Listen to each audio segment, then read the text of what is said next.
Greetings everybody, Nickie Brown here.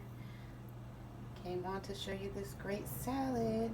And yes, it's a pretty big salad.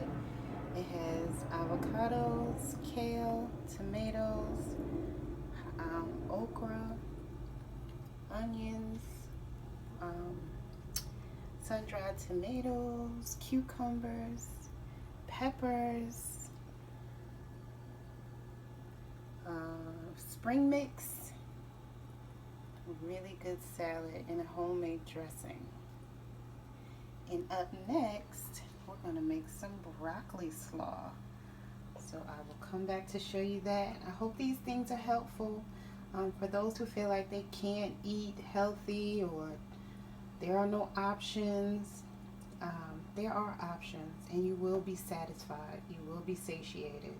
So no need to worry. I'm here to help you to get through this hump, and I hope that this is helpful. Love y'all. Later.